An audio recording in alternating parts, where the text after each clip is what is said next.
Okay, Assalamualaikum and hi. So we are going to continue our lessons on 546 chapter 3.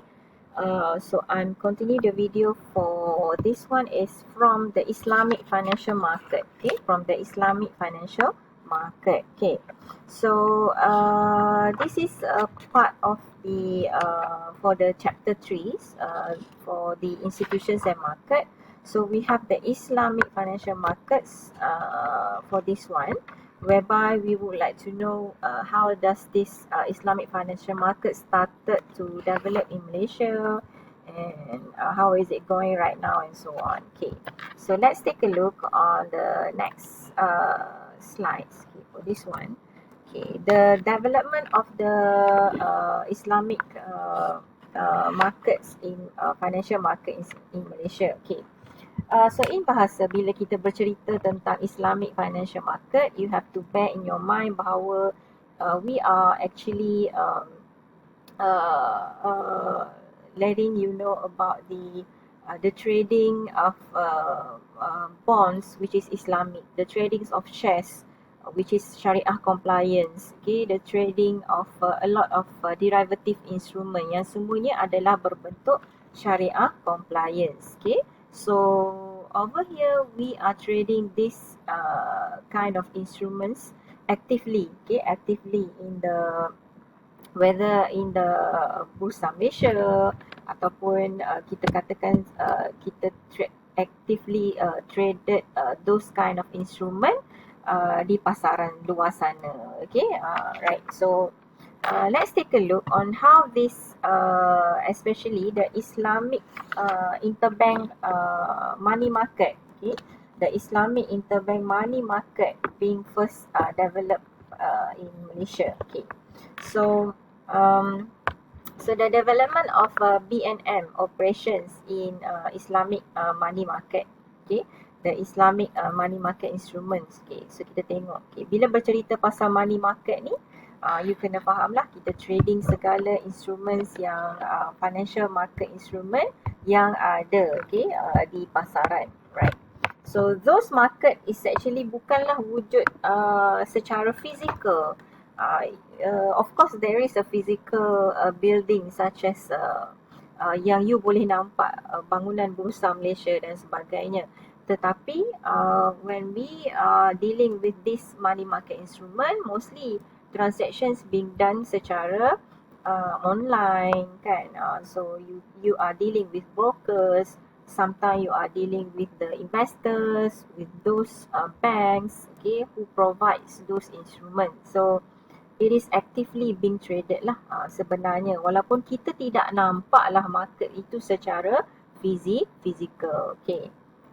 Right. So the implementation of the Islamic interbank money market yang ada started in 1994. Okay, selepas almost 10 years Bank Islam ditubuhkan kan.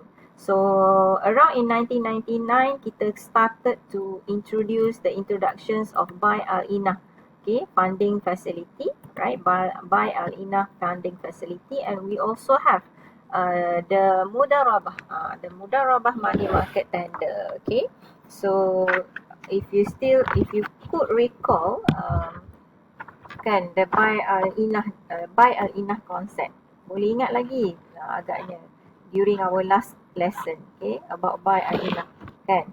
So buy al-inah is something that the concept is that the bank akan belikan dulu aset tu untuk customer tersebut, okay, and then bank akan jual balik kepada customer, right. Konsep buy al-inah through the deferred payment, of course, melalui bayaran secara installment dan sebagainya.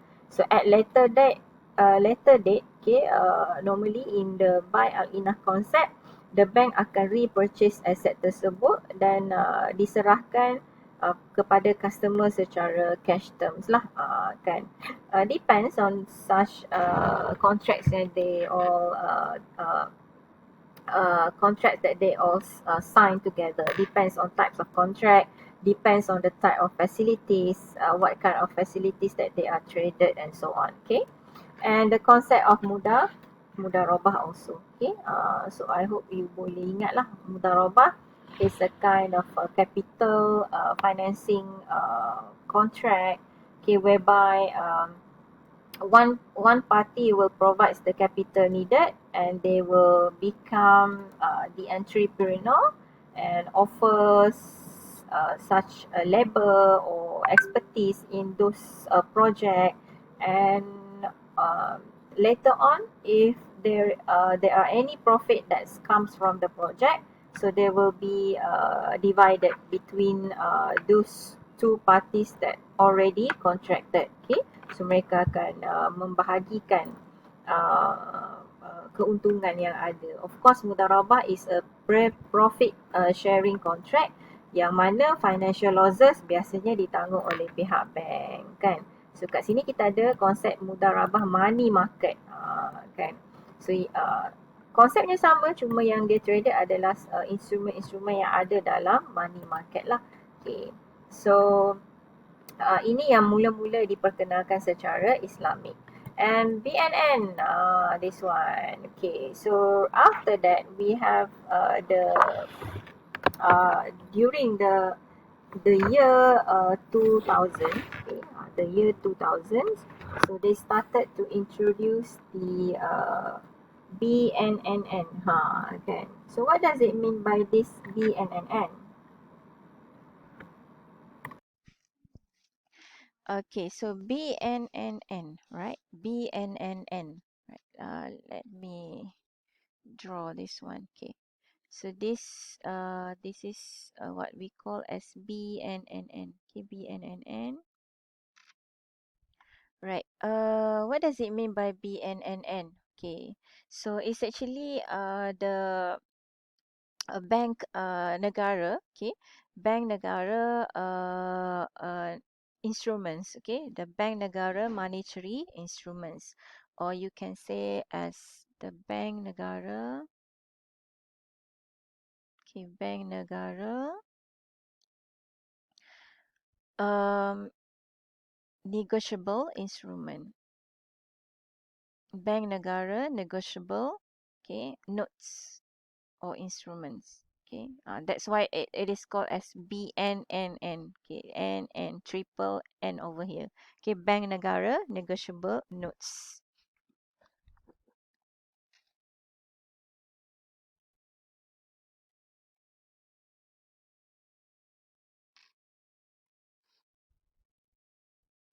Okay, so for the BNNN, also you can check on the website. It is also referring to the we also have BNMNI. Okay, so the Bank Negara Monetary Notes I. Okay, we also have BNMNI yang Islamic punya. Okay, so started being introduced in the year 2000. So those bank negara negotiable notes, okay. So I think you have learned about negotiable instruments secara yang conventional, but this one is referring to the Islamic one, okay. So those negotiable notes, okay, negotiables, deposits and so on, might be issued at discount normally, okay. But of course, um, this one Islamic one, okay, which is adapt the convention of Malaysia's such as Malaysia's we also have Malaysia's Islamic treasury bills and so on. But for BNNNN, these are the notes that they traded in following the Islamic Sharia, okay, being introduced in the year 2000. And uh, those are the series of development that happens for Islamic instruments in Malaysia. Okay, so continue. This development of BNM operations in IIMM. Okay, IIMM ni referring kepada Islamic Interbank Money Market. So in the year 2001, we have GII, which is referring to the government investment issues Okay, so the government investment issues GII is issued by the government of our Malaysia. So it's a kind of long-term non-interest bearing government securities which is based on Islamic principle being introduced in the year 2001. Okay, being introduced in the year 2001. So they started with the murabahah concept. Also, they started the buy al-inah concept, same as over here that we have in the year 1999. Okay, so pendek kata ianya merupakan satu program jangka masa panjang untuk Islamic government securities yang diperkenalkan pada tahun 2001.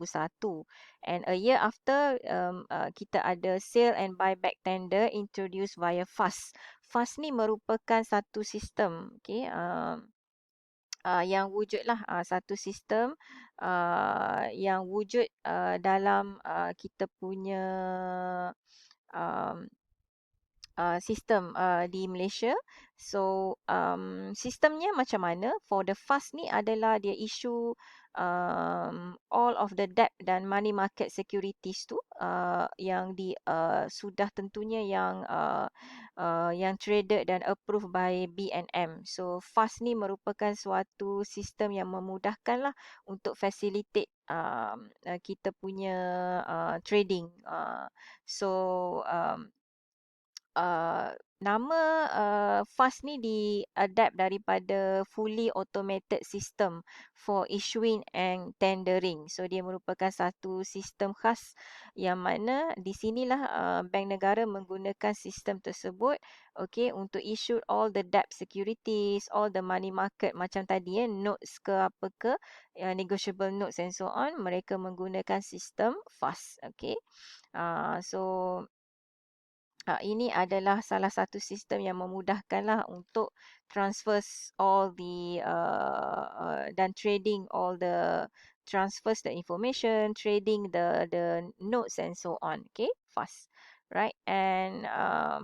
And then after that we have the first profit based GII, the first profit based on the government investment tadi. Okay, GII issued which is we have Islamic overnight tender juga diperkenalkan based on Al-Wadi'ah dikeluarkan melalui sistem FAST kan.